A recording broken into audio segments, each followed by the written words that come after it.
போட்டித் தேர்வுகளுக்கு தயாராகிட்டு இருக்க அனைவருக்கும் வணக்கம்.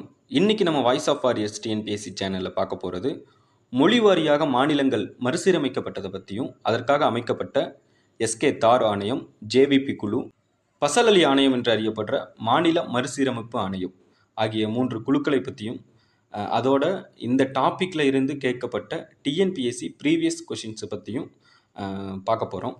முதல்ல மொழிவாரி மாநிலங்கள் அமைக்கப்படணும் என்கிற அந்த கோரிக்கை எழுந்ததுக்கான பின்னணியை பார்த்துருவோம். விடுதலை போராட்டத்தின் போது மக்களை திரட்ட மொழி உணர்வு குறிப்பிடத்தக்க பங்களிப்பை செஞ்சிருக்கு.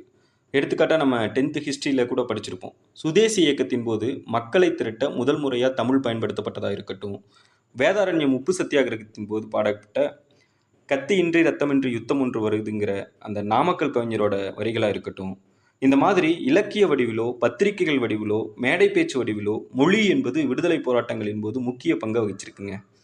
விடுதலைக்கு முன்பு மொழி அடிப்படையில் மாநிலங்கள் மறுசீரமைப்பு என்கிற இந்த கருத்தாக்கம் 1917 காங்கிரஸ் கட்சியால் தொடங்கப்பட்டிருக்கு. 1920 நாக்பூரில் நடந்த காங்கிரஸ் கூட்டத்திலையும் மாநிலங்களை மொழி அடிப்படையில் அமைக்க திட்டமிட்டிருக்காங்க.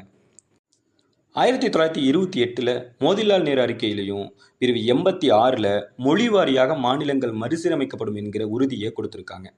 1945 மத்திய மாகாண சட்டமன்றங்களுக்கு நடந்த தேர்தலின் போது காங்கிரஸின் தேர்தல் அறிக்கையிலையும் மொழிவாரி மாகாணங்கள் அமைக்கப்படுதல் குறித்த அறிக்கை இடம்பெற்றிருக்கு. இதற்கெல்லாம் முன்னாடியே 1895 ஆண்டு ஒடிசா மாநிலத்திலிருந்து பீகார் பிரிக்கப்பட வேண்டும் என்கிற கோரிக்கையும் எழுது. அதன் விளைவா 1936 ஆண்டு மொழிவாரி அடிப்படையில் ஒடிசா மாநிலம் அமைக்கப்படுது. சுதந்திரத்திற்கு முன் மொழிவாரி அடிப்படையில் அமைக்கப்பட்ட முதல் மாநிலம் ஒடிசா தாங்க. இது ரொம்ப ரொம்ப முக்கியமான கொஸ்டினாக பார்க்கப்படுது. சுதந்திரத்திற்கு முன் முதல் மொழிவாரி மாநிலம்னா அது ஒடிசா, சுதந்திரத்திற்கு பின் முதல் மொழிவாரி மாநிலம்னா அது நம்ம அடுத்ததாக பார்க்க போகிற ஆந்திரா. இது போன்ற மொழிவாரி மாநில கோரிக்கைகளுக்கு திலகர், அன்னி பெசன்ட், காந்தியடிகள் போன்ற தலைவர்கள் ஆதரவாகவும் இருந்திருக்காங்க. இந்தியா விடுதலை அடைஞ்சிருது. விடுதலைக்கு பின் மொழிவாரி மாநில கோரிக்கை எழுந்தபோது எப்படி மத பிரச்சனைகள் இந்தியாவில் பெரிய சிக்கலாக இருந்ததோ அதுபோல் மொழி பிரச்சனையும் ஏற்படுமோன்னு நேரு உள்ளிட்ட சில தலைவர்கள் அஞ்சுறாங்க. பல போராட்டங்களுக்கு பிறகு 1948 ஜூன் 17 அன்று மொழிவாரி மாகாண ஆணையம் ஒன்று அமைக்கப்படுது. அதன் தலைவராக நீதிபதி எஸ்கே தார் அவர்கள் நியமிக்கப்படுறாரு. இது தார் ஆணையம் என்றும் அழைக்கப்படுது. இந்த தார் ஆணையம் தன்னுடைய அறிக்கையை 1948 டிசம்பரில் சமர்ப்பிக்குது. இந்த தார் ஆணையம் தன்னுடைய அறிக்கையில் தேச ஒற்றுமைக்கு அச்சுறுத்தல் ஏற்படும், நிர்வாக ரீதியான சிக்கல்கள் ஏற்படும்ங்கிற காரணத்தை எல்லாம் சொல்லி மொழிவாரியாக மாகாணங்கள் பிரிக்கப்படுவதை தார் ஆணையம் ஆதரிக்கல. இந்த ஆணையத்தின் முடிவை மக்கள் ஏற்க மறுத்து பல போராட்டங்களை முன்னெடுக்கிறாங்க. குறிப்பாக தனித்த மொழி அடையாளங்களை கொண்டிருக்கிற மாநிலங்கள் இந்த ஆணையத்தின் முடிவை ஏற்க மறுத்துடுறாங்க. இதன் விளைவா ஜவஹர்லால் நேரு, வல்லபாய் பட்டேல், அப்போதைய காங்கிரஸ் தலைவராக பதவி வகித்த பட்டாபி சீதாராமையா ஆகிய 3 தலைவர்களை கொண்டு ஜேவிபி குழு 1948 அமைக்கப்படுது. தொடக்கத்தில் ஜேவிபி குழுவும் தார் ஆணையத்தின் முடிவையே ஆதரிச்சது. 1949 ஏப்ரல் 1 அன்னைக்கு ஜேவிபி குழு தன்னுடைய அறிக்கையை தாக்கல் செய்யுது. ஜேவிபி குழு தன்னுடைய அறிக்கையில் மொழிவாரி மாகாணங்கள் குறுகிய பிராந்தியவாதத்தை வலியுறுத்துகின்றன என்றும் அது நாட்டின் மேம்பாட்டிற்கு அச்சுறுத்தலாக உருவாகக்கூடும் என்றும் தன்னுடைய அறிக்கையில் தெரிவிக்குது.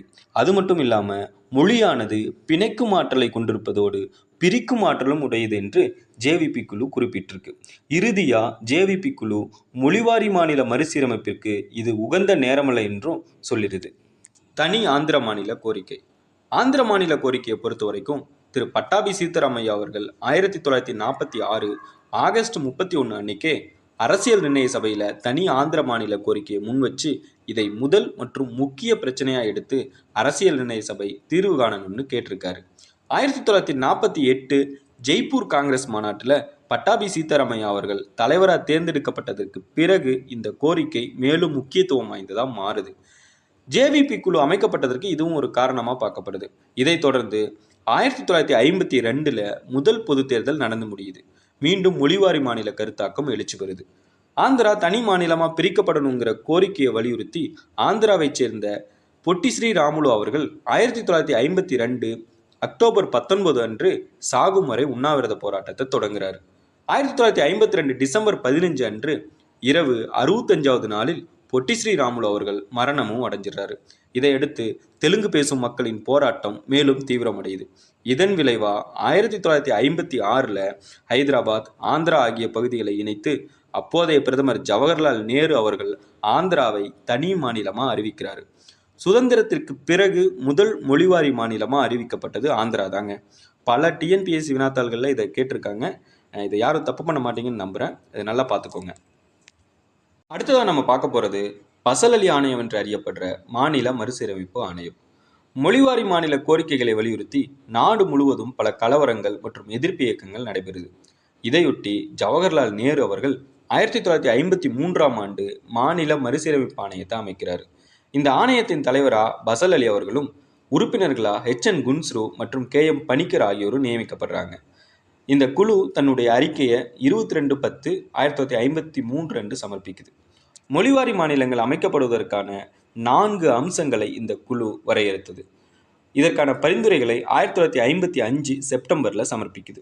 இறுதியாக பசல் அலி ஆணையம் 16 மாநிலங்கள் 3 ஒன்றிய ஆளுகைக்குட்பட்ட பகுதிகளை மறுசீரமைப்பு செய்ய பரிந்துரைச்சது. மத்திய அரசு இந்த பரிந்துரையில் சிறிய மாற்றத்துடன் 1956 மாநில மறுசீரமைப்பு சட்டத்தை இயற்றுது. இந்தியா 14 மாநிலங்கள் மற்றும் 6 யூனியன் பிரதேசங்களாக பிரிக்கப்பட்டு நவம்பர் 1, 1956 அன்று நடைமுறைக்கு வருது. 1956க்கு பிறகும் சில மாநிலங்களை மொழிவாரி அடிப்படையில் மட்டும் இல்லாமல் வேறு சில காரணங்களுக்காகவும் உருவாக்கியிருக்காங்க. அவை என்னென்னு பார்த்தோம்னா, பம்பாய் மறுசீரமைப்பு சட்டம் 1960 படி மகாராஷ்டிராவிலிருந்து குஜராத் மாநிலத்தை உருவாக்கியிருக்காங்க. நாகாலாந்து மாநில சட்டம் 1962 படி நாகாலாந்து மாநிலத்தை 1963ஆம் ஆண்டு அஸ்ஸாம் மாநிலத்திலிருந்து பிரித்து உருவாக்கியிருக்காங்க. பஞ்சாப் மறுசீரமைப்பு சட்டம் 1966 படி ஹரியானா மாநிலத்தை உருவாக்கியிருக்காங்க. புதிய இமாச்சல பிரதேச மாநில சட்டம் 1970 நிறைவேற்றியிருக்காங்க. வடகிழக்கு மாநில மறுசீரமைப்பு சட்டம் 1971 படி மணிப்பூர், திரிபுரா, மேகாலயா, மிசோரம் ஆகிய மாநிலங்களை உருவாக்கியிருக்காங்க. இதையடுத்து அருணாச்சல பிரதேசம் மற்றும் மிசோரம் ஆகிய யூனியன் பிரதேசங்களாகவும் உருவாக்கியிருக்காங்க. மறுபடியும் அருணாச்சல பிரதேசம் மற்றும் மிசோரம் மாநில சட்டம் 1986 படி அருணாச்சல பிரதேசம் மற்றும் மிசோரத்தை மாநிலங்களாகவும் உருவாக்கியிருக்காங்க. கோவா மாநில சட்டம் 1987 நிறைவேற்றியிருக்காங்க. அப்புறம் 2000ஆம் ஆண்டு மட்டும் 3 மாநில மறுசீரமைப்பு சட்டங்களை நிறைவேற்றியிருக்காங்க. சத்தீஸ்கர், உத்தரகாண்ட் மற்றும் பீகார் மாநிலத்தில் இருந்து ஜார்க்கண்டையும் பிரித்து உருவாக்கியிருக்காங்க.